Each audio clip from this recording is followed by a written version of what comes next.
Good morning and welcome to Mystical Teachings from the Tanya. I'm Rabbi Ronnie Fine coming to you from my home in Montreal, Canada, where it's a privilege and a pleasure to share with you the Tanya. Let us welcome our friends.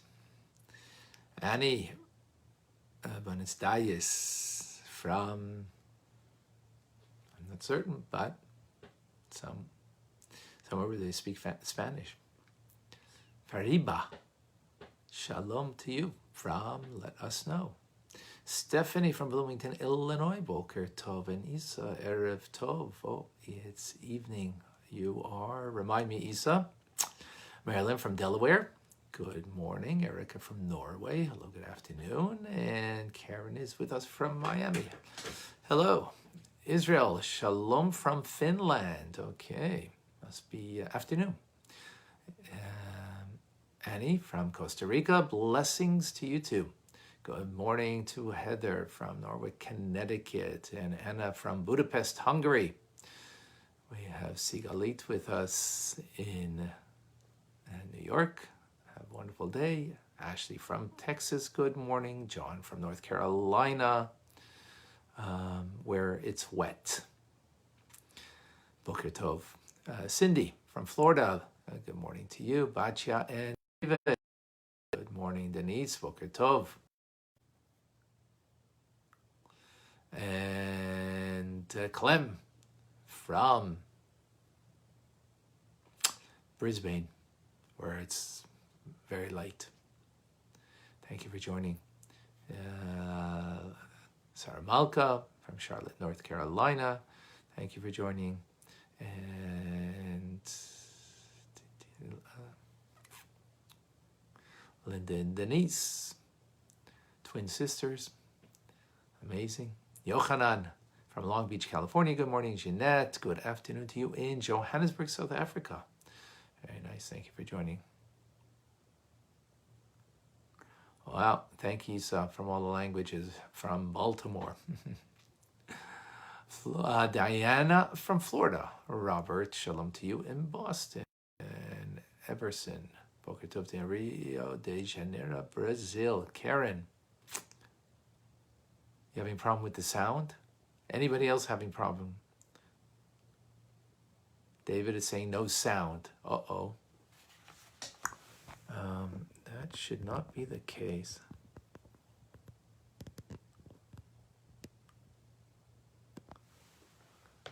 Is anybody else having a problem with sound?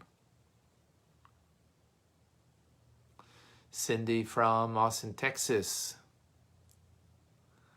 Lorianne, thank you. America has sound. Okay, Herman said sound came back. Okay. Some of you are having problems and some are not. I don't know what it is. Okay, we're going to start.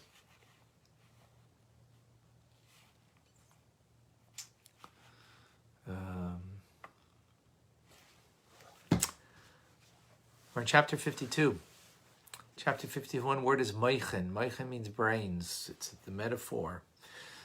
Our soul is found in our body in three manners. The essence of the soul is everywhere equal. The soul in its functional, in giving functional capability to the limbs of the body is found distinctively. In the eye to see, in the ear to hear, and the arm to act like an arm. Okay, good. The third dimension is the first manifestation, undiffused, undiluted manifestation, not essence, but manifestation, revelation of the soul is in the brain. So too is God found here in three manners. The essence of God is everywhere. Higher worlds, lower worlds, it's all equal, there's no distinction. But essence means without manifestation. It means something, nondescript, beyond. Just as the soul, once you give a description, a kind soul, well that's a component of the soul, a vigorous soul, whatever. That's a component. That's not essence. So the essence of God is everywhere equal.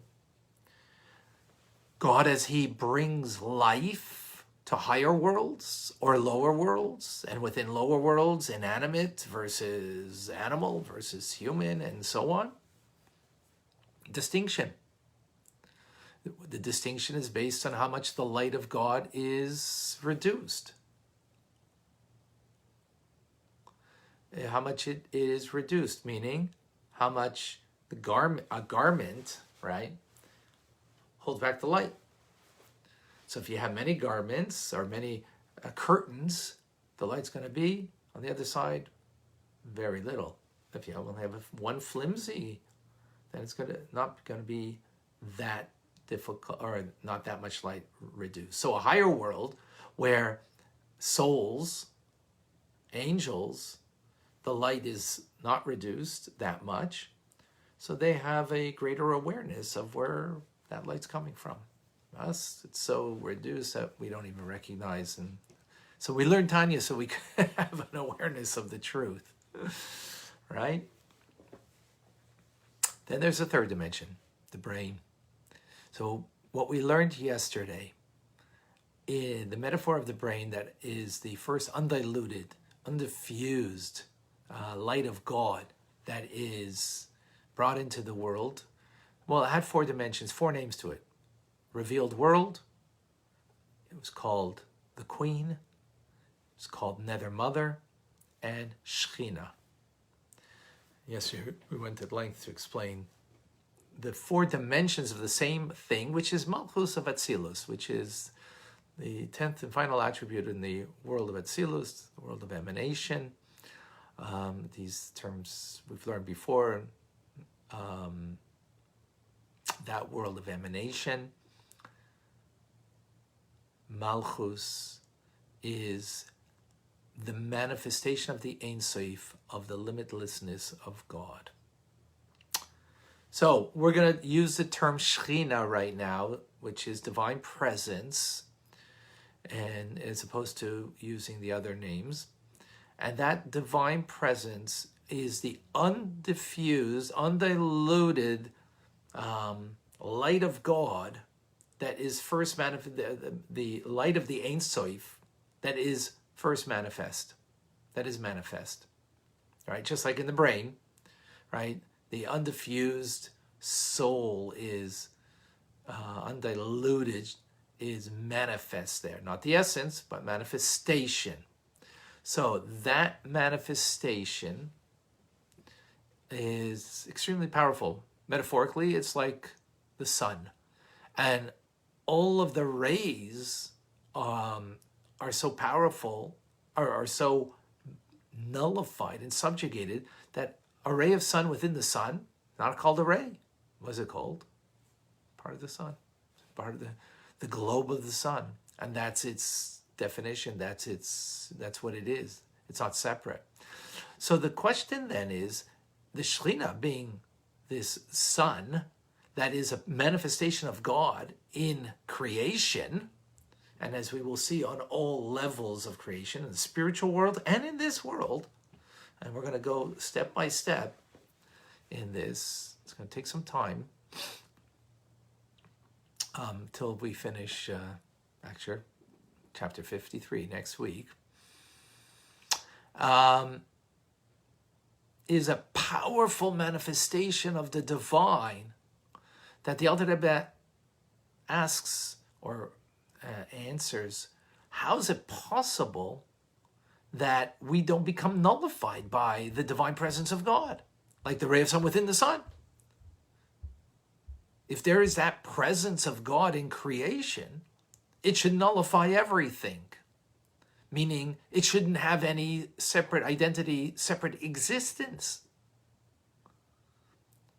What does that mean? How do we understand that? So the Alter Rebbe explains, it has a garb. The divine presence, the Shechinah, has a garb, just like a garb covers over, right, on the individual. So there's a garb here that covers over that garb. Well, if it if it's a garb, and this is a metaphor of a sun, well, then why isn't the sun just, burning it up and creating part of it? It's because this garb is actually greater than the Shechinah itself. What? What does it mean? What does it mean that this garb is greater than the sun itself? What does that mean? It means that there's something more powerful than that sun, the metaphor of the sun, which is the Shechinah. And what is that? Divine will and wisdom of God, which is Torah and mitzvahs. Okay, so it's garbed now by something greater, so it doesn't get swallowed up in the divine light, right? It doesn't get swallowed up in the divine light.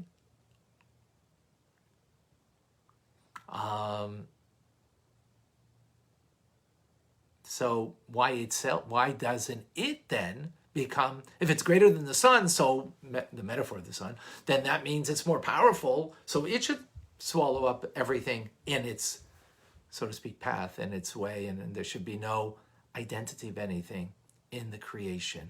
Remember that this is how God is found, the Shechinah is found, the Ein Sof of God within creation. So the Alter Rebbe explains is because the Torah mitzvahs here, the way it is found in this world is garbed in the physical. It's expressed in the physical. And therefore, because it's in the physical, it's not then that powerful that it becomes all-encompassing. So it's sort of like a dichotomy over here, a paradox. On the one hand, it's greater. On the other hand, it's in a physical reality, right? Because Torah mitzvahs are done in a physical world over here. Parat Tefillin, Sefer Torah, and so on. So it has the power to have the divine expression, but not that the divine expression should be, obliterating, so to speak, all of creation, or not obliterating, but subjugating all, like the ray of sun within the sun. Then it shouldn't be. We're going to have more on this in the coming class. It's a very short class today. But where we're going with this, we can see that we're in the divine presence of God. But more to come. Again, a short class. I hope that this was clear, and I hope the sound problem is not a problem. I'm Rabbi Ronnie Fine, coming to you from my home in Montreal, Canada. It's a privilege and pleasure to share with you the Tanya. Have a wonderful day.